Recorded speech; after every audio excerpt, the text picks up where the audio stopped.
Buenos días, mi nombre es José Manuel Arrozamena, médico radiólogo del Hospital Sotero del Río. Hoy les vengo a presentar respecto a estudios imaginológicos para condiciones comunes del adulto en atención primaria, qué imagen solicitar, como parte del curso Problemas frecuentes en medicina ambulatoria del adulto del año 2024, consejos prácticos.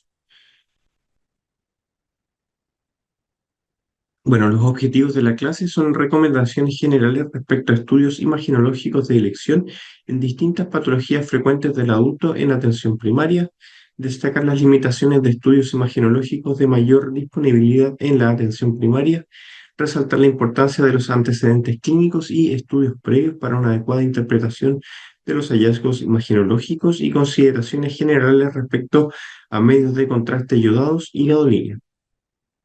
Algunos temas a abordar, bueno, vamos a hablar de patologías respiratorias frecuentes, patologías abdominales, patologías musculoesqueléticas, neurológicas, endocrinológicas, mamarias, algunas breves palabras respecto a generalidades de los usos de medios de contraste yodados y gadolinios, y nuevamente resaltar, como les dije, la importancia de los antecedentes clínicos y los estudios previos.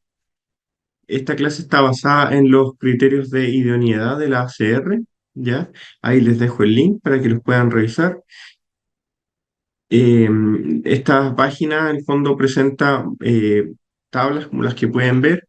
Como pueden ver, hay algunos, la mayor parte de las patologías están todas en inglés, pero también hay una versión en español que incluye algunas de las patologías y incluyen tablas donde se menciona un setting de pacientes, como por ejemplo, paciente con nódulo tiroideo palpable, eutiroideo, y cuáles son los estudios que se recomiendan para el estudio, ¿ya?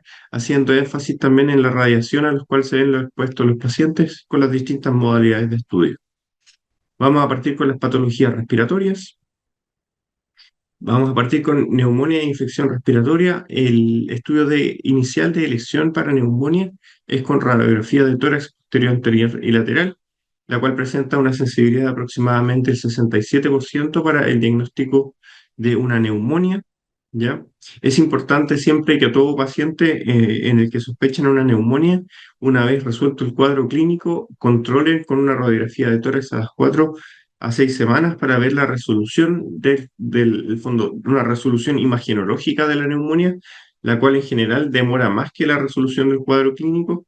También tener en consideración que los pacientes con antecedentes de enfisema o EPOC, la resolución imagenológica de la neumonía puede ser un poco más lenta, por lo cual se recomienda hacer el control un poco más diferido a las 6 u 8 semanas.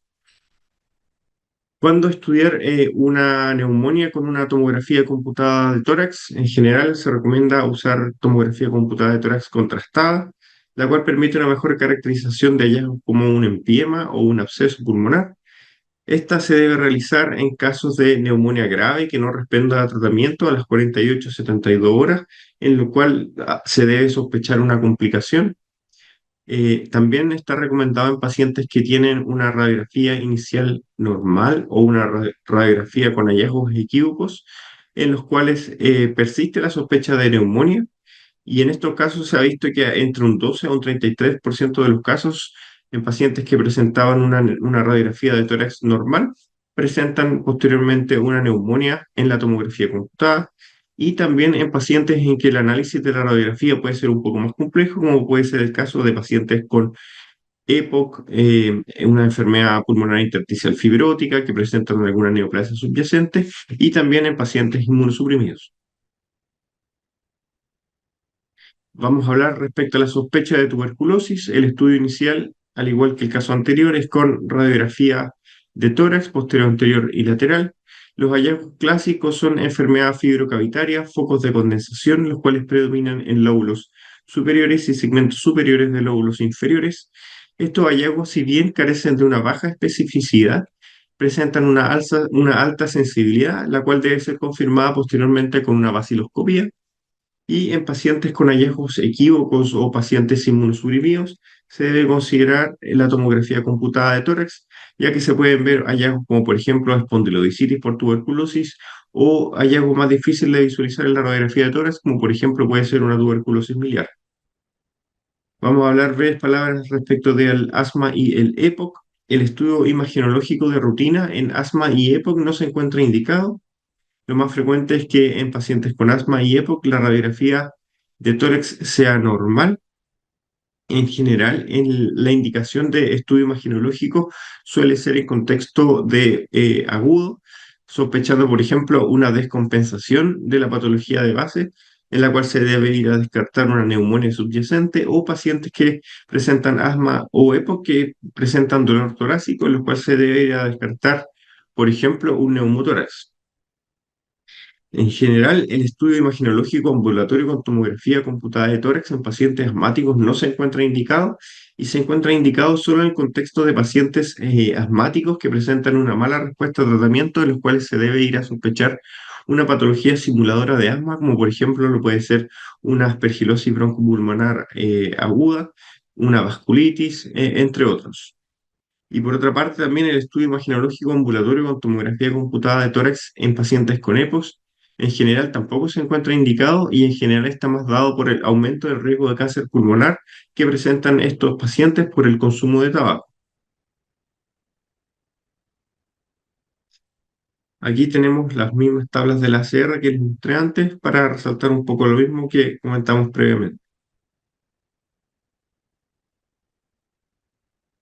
Bueno, unas breves palabras de screening de cáncer pulmonar. El cáncer pulmonar es la primera causa de muerte de hombres y mujeres en Estados Unidos. Estados Unidos y Holanda son los que tienen los estudios más grandes en el screening de cáncer pulmonar. El estudio más grande es el estudio del United States Preventive Service Task Forces National Screening Trial, el cual es un estudio randomizado que estudia aproximadamente 53.000 pacientes, los cuales se estudiaron con tomografía computada de baja dosis anual por 3 veces. Incluyeron a pacientes entre 75, o sea, 55 y 74 años que tenían un IPA mayor a 30 activos o que habían consumido en los últimos 30 años. Y los resultados del estudio fueron que vieron una reducción de la mortalidad de un 20% por cáncer pulmonar.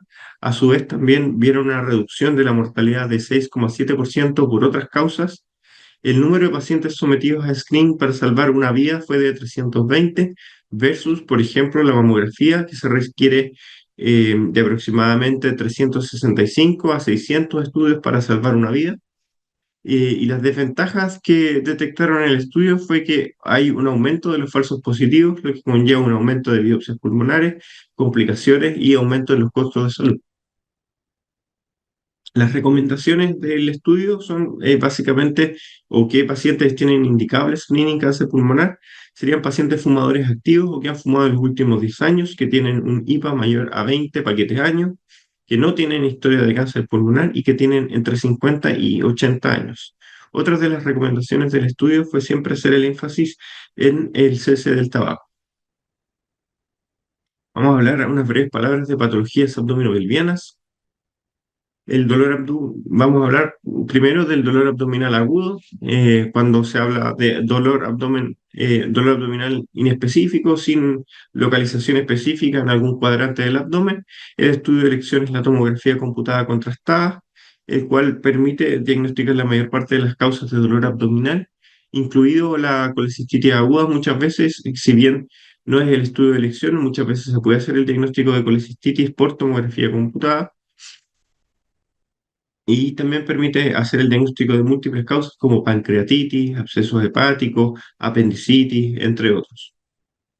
Por otra parte, el dolor abdominal agudo en el hipocondrio derecho, el estudio de elección es la ecografía abdominal, en la cual es el estudio de elección para cuando se sospeche patología de la vesícula biliar y patología biliar en general.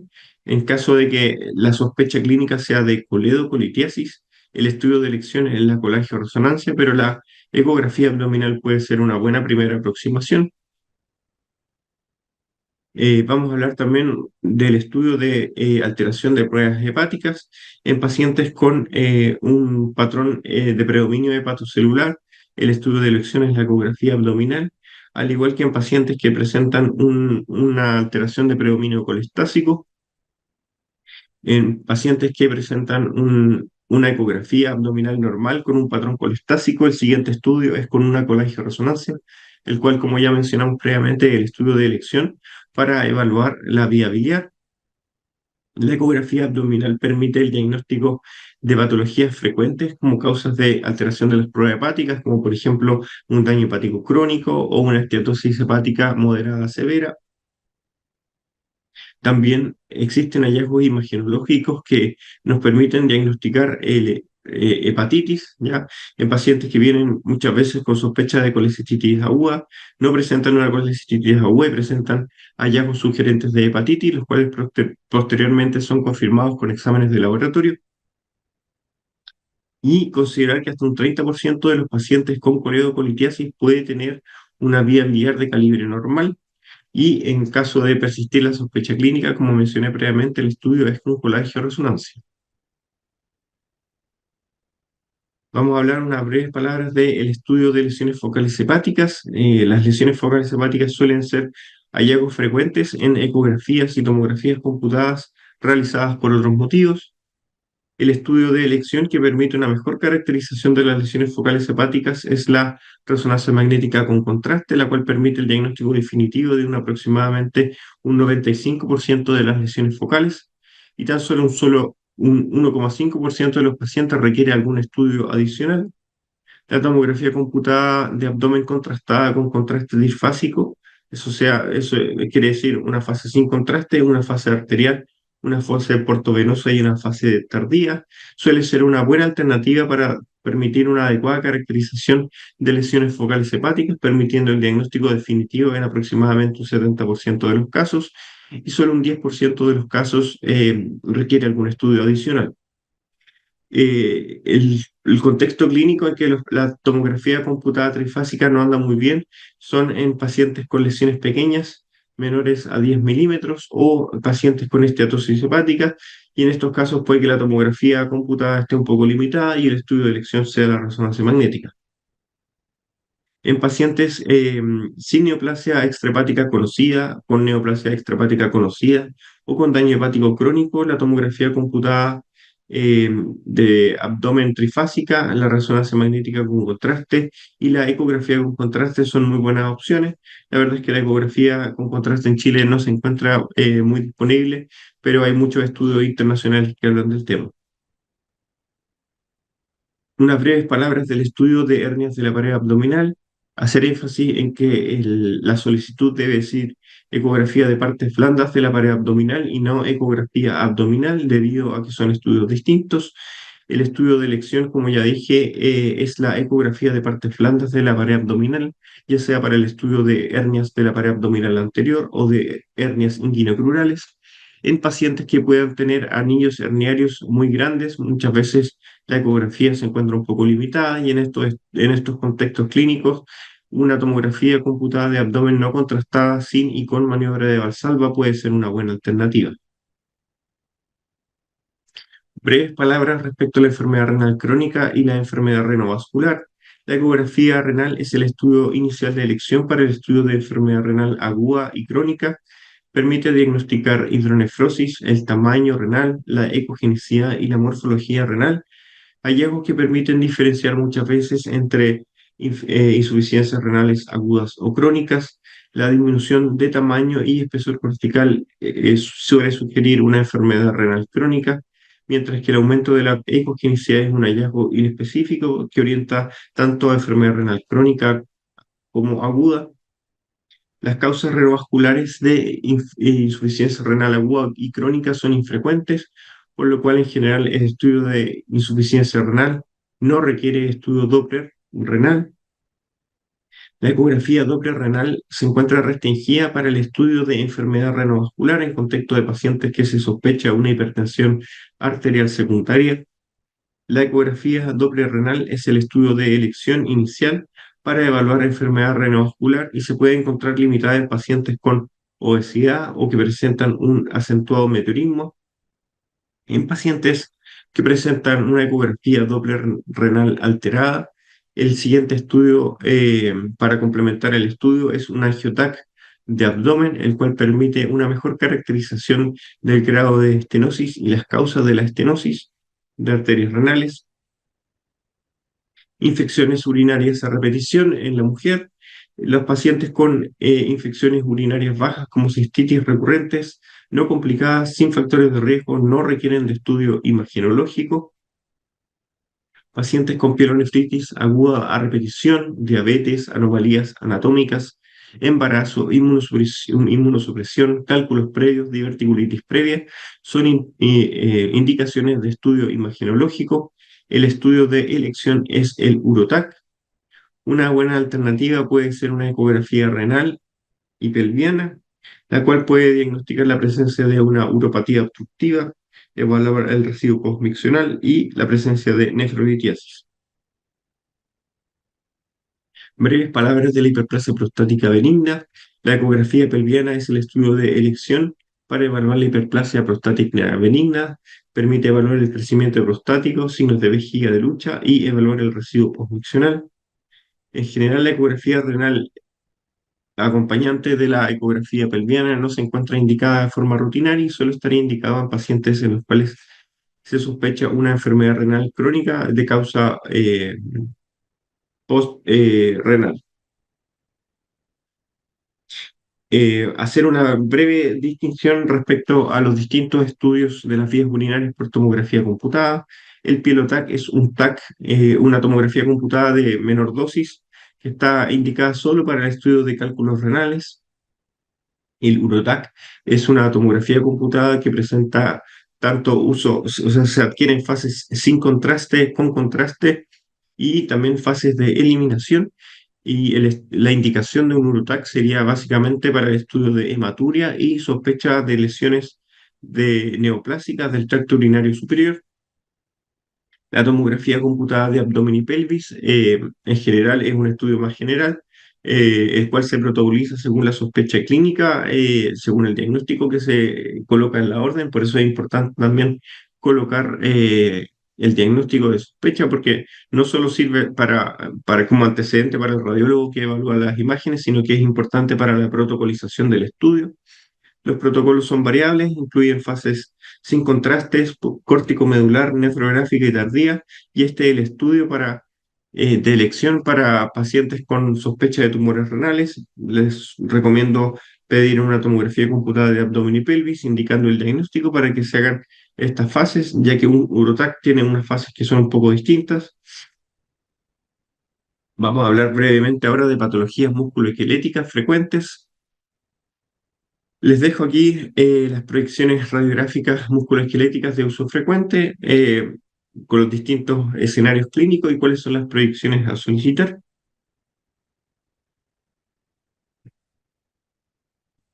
Vamos a hablar brevemente del dolor crónico de hombro. El estudio inicial para el dolor crónico de hombro es la radiografía, la cual puede demostrar la presencia de fracturas, tendinitis cálcica, artrosis, entre otros.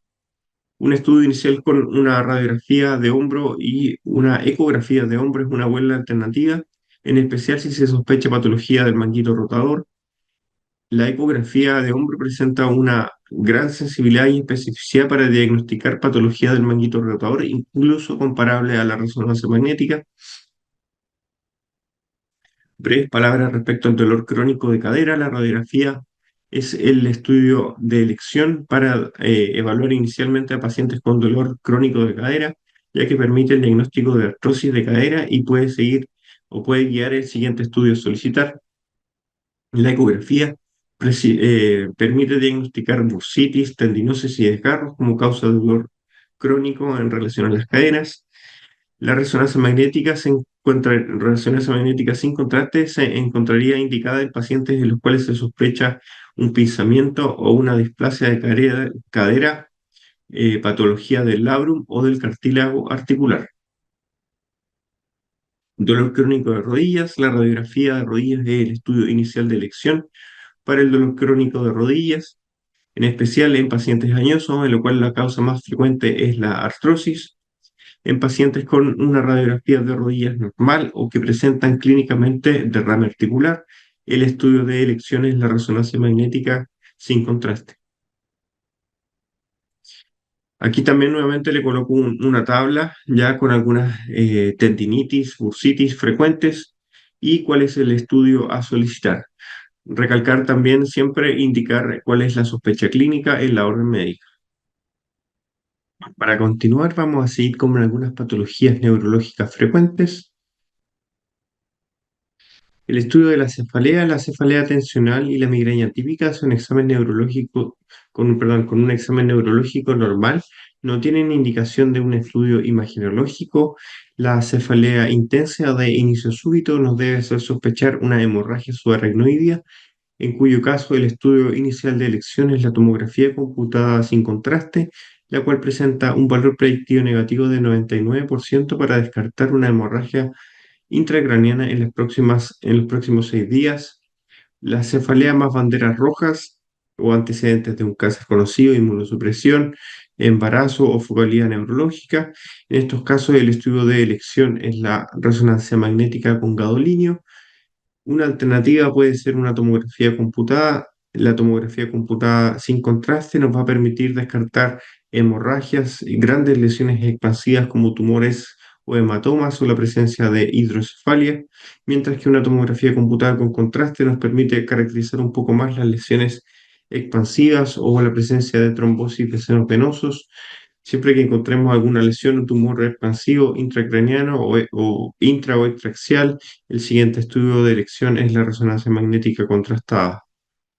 El estudio del dolor lumbar, el dolor lumbar agudo o crónico, sin o con radiculopatía, sin síntomas de alarma, no tiene indicación de estudio imagenológico, en general son cuadros autolimitados y con buena respuesta a tratamiento médico.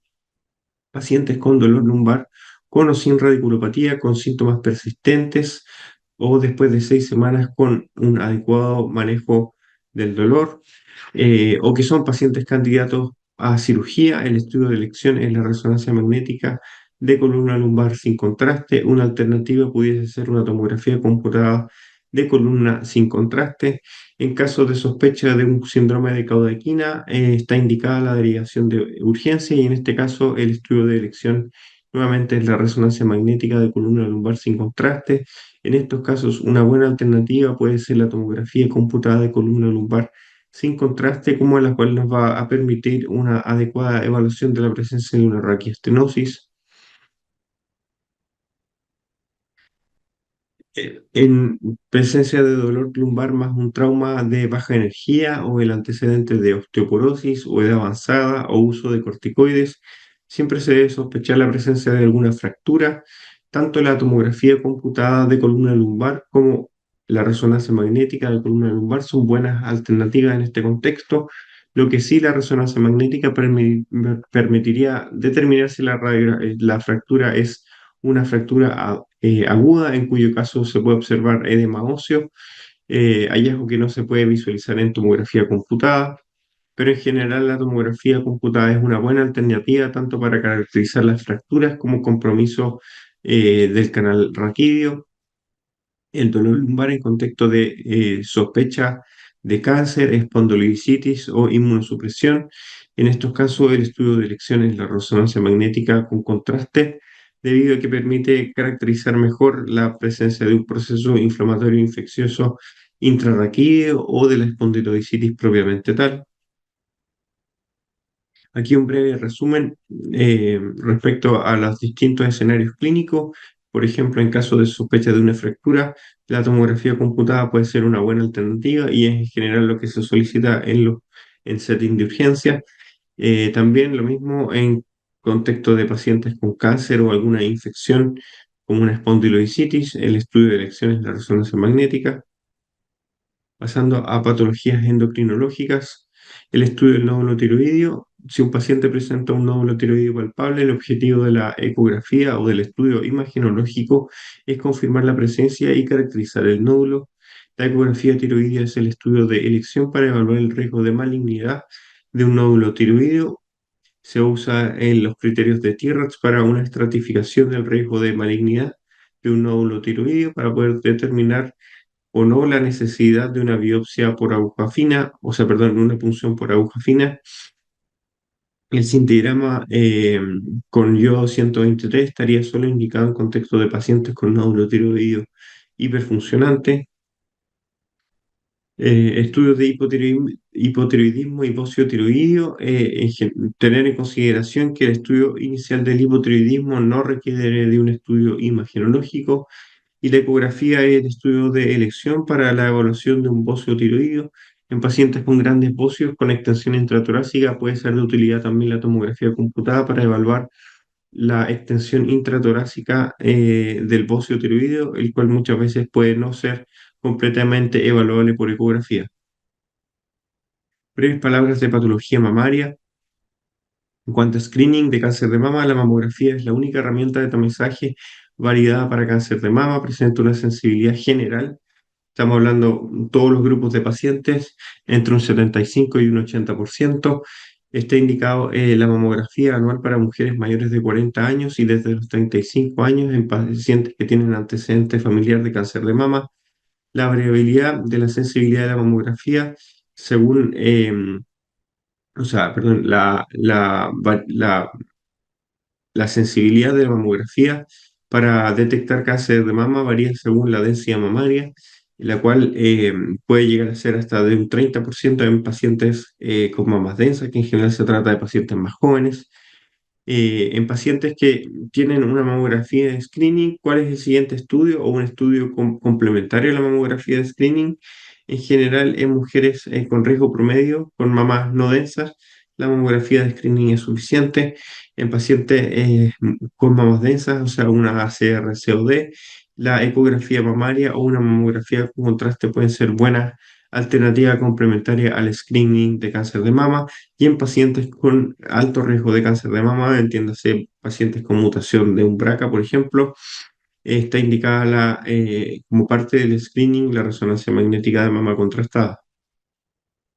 El estudio del nódulo mamario palpable, en general, en mujeres adultas de más de 40 años, el estudio inicial es la mamografía diagnóstica. La mamografía diagnóstica, a diferencia de la mamografía de screening, no solo incluye las proyecciones oblicuo-medio lateral y cráneo caudal, sino que puede incluir además magnificaciones, compresiones localizadas. También se puede colocar alguna marca radiopaca sobre la piel para indicar el nódulo y siempre se encuentra supervisado por una radióloga o un radiólogo de mama. En mujeres menores de 40 años, el estudio inicial de elección es la ecografía mamaria, debido a que la patología maligna en mujeres de 40 años es más infrecuente y a su vez también la sensibilidad de la mamografía baja, porque en general las mujeres jóvenes presentan mamas más densas, en las cuales la sensibilidad de la mamografía es menor. Vamos a hablar breves palabras de los medios de contraste, tanto del gadolinio como de los contrastes yodados. Las reacciones alérgicas se deben en general a liberación directa, no mediada por IgE de histamina y otros mediadores, por parte de basófilos y eosinófilos secundarios a la osmolaridad de los medios de contraste. En general, tener presente que son muy infrecuentes. En general, los medios de contraste yodados presentan reacciones alérgicas en un 0,6% de los casos y reacciones severas en un 0,04%. Los medios de contraste basados en gadolinio, las reacciones alérgicas aún son más infrecuentes. Tener presente que no existen reacciones cruzadas entre medios de contraste yodado y gadolinio. Y la única indicación o contraindicación, entre comillas, absoluta de contraste yodado sería la anafilaxia previa. En cuanto a los factores de riesgo para reacciones alérgicas, tenemos que la reacción alérgica previa es el factor de riesgo más importante, que aumenta el riesgo aproximadamente 5 veces, pero como vieron, las reacciones en general son infrecuentes, entonces nos da un riesgo de reacción alérgica de aproximadamente un 3%, lo cual sigue siendo bajo. Pacientes alérgicos en general presentan un aumento de un 2 a un 2 a 3 veces mayor riesgo de hacer alguna reacción alérgica. Considerar que la alergia a los mariscos y povidona yodada no confiere un riesgo mayor que otras alergias, ya por lo cual tampoco estaría indicado el restringir el uso de medios de contraste yodado en estos pacientes. El asma aumenta un poco el riesgo de broncoespasmo y no se recomienda en general premedicar solo por el uso, por el antecedente de asma, pero en general en muchos centros igual se premedica debido a que el riesgo de complicaciones que implica o que conlleva la premedicación es tan bajo que igual se prefiere premedicar. algunos esquemas de premedicación los coloco ahí, pongo los que se utilizan en mi hospital para que tengan una referencia. En general, la premedicación se recomienda que sea por vía oral, pero se recomienda premedicación endovenosa en pacientes que llegan a hacerse el estudio y que no han hecho una premedicación oral previa o en pacientes que se van a realizar estudios de urgencia. La metformina, la reacción adversa más frecuente o más relevante, perdón, más relevante de la metformina es la acidosis láctica, que en general suele afectar a pacientes con enfermedad renal crónica en etapa 4 y 5. En pacientes que serán contrastados con gadolinio no requieren suspensión de la metformina, pero aquellos pacientes que van a ser sometidos a medios de contraste ayudados, se recomienda descontinuar la metformina 48 horas antes del estudio, y esto estaría indicado en pacientes con enfermedad renal crónica en etapa 4 o 5 o pacientes con enfermedad renal aguda. La lesión renal aguda asociada a contraste consiste en un término general para describir el deterioro repentino de la función renal que se produce dentro de las 48 horas posterior a la inyección de medio de contraste ayudado. Eso incluye también o no considera posibles otros factores que pudiesen estar contribuyendo a la falla renal. Eh, ¿A qué pacientes se les solicita una creatinina para prevenir o para pesquisar una eventual falla renal previo al procedimiento con contraste yodado? En pacientes mayores de 60 años, pacientes que presentan una creatinina elevada en un estudio previo, diabetes, usuarios de metformina, pacientes con antecedentes de colagenopatías, mieloma múltiple o uso reciente de drogas nefrotóxicas. Los factores de riesgo para una lesión renal aguda asociada a contraste son eh, la falla renal grave previa, o sea, una velocidad de filtración glomerular menor a 30 ml minuto, y hay poca evidencia en pacientes, o sea, o que pacientes con una velocidad de filtración mayor a 30 pudiesen presentar un mayor riesgo de lesión renal aguda asociada a contraste. ¿Cómo prevenirla? En general, no existe un valor de creatinina para definir si se realiza o no un estudio contrastado. Siempre se debe sopesar el riesgo-beneficio de hacer el estudio con contraste y evaluar también la posibilidad de usar otras técnicas, como puede ser la ecografía y la resonancia magnética no contrastada. Se recomienda la expansión de volumen. La verdad es que no existen valores em, o recomendaciones validadas respecto a cuánto volumen administrar. Hay algunas recomendaciones respecto a volúmenes fijos, como por ejemplo 500 ml previo a la realización del procedimiento, o algunos estudios también recomiendan o hacen recomendaciones en función de ml kilo hora, ya que se deben administrar entre 3, comenzar una hora antes del estudio y mantener por 3 a 12 horas posterior al estudio. No son de utilidad la N-acetilcisteína, el manitol y la furosemida. Breves palabras del gadolinium y la fibrosis nefrogénica sistémica. La fibrosis nefrogénica sistémica es una enfermedad que afecta principalmente a la piel y a los tejidos subcutáneos, pero también puede afectar a otros órganos y en algunos pacientes puede llegar a ser fatal. La exposición de medio de contraste basado en gadolinio es un requisito para desarrollar fibrosis sistémica nefrogénica. Suele afectar a pacientes con enfermedad renal crónica con una velocidad de filtración glomerular menor a 30 o pacientes con insuficiencia renal aguda. En estos pacientes o en estos grupos de pacientes el contraste basado en gadolinio se encuentra contraindicado, y también tener en consideración que a diferencia de los medios de contraste yodados, los medios de contraste basados en gadolinio no pueden ser eliminados en la diálisis. Para terminar, vamos a hablar un par de casos respecto a la importancia de los antecedentes clínicos. Tenemos aquí una radiografía de tórax posterior, anterior y lateral, donde se pueden ver pulmones hiperinsuflados con aplanamiento diafragmático y múltiples áreas de menor densidad eh, pulmonar. También se puede observar la presencia de algunas lesiones de morfología tubular y radiolucias, que aquí podemos ver en la tomografía computada, que corresponden a áreas de atrapamiento aéreo, bronquiectasias cilíndricas y atenuación en mosaico del parénquima pulmonar. En este caso, estamos frente a una bronquiolitis obliterante que puede tener múltiples causas y en este caso la clave para el diagnóstico era el antecedente de una infección por adenovirus en la infancia, por lo cual estamos ante la presencia de un síndrome de Sawyer-James.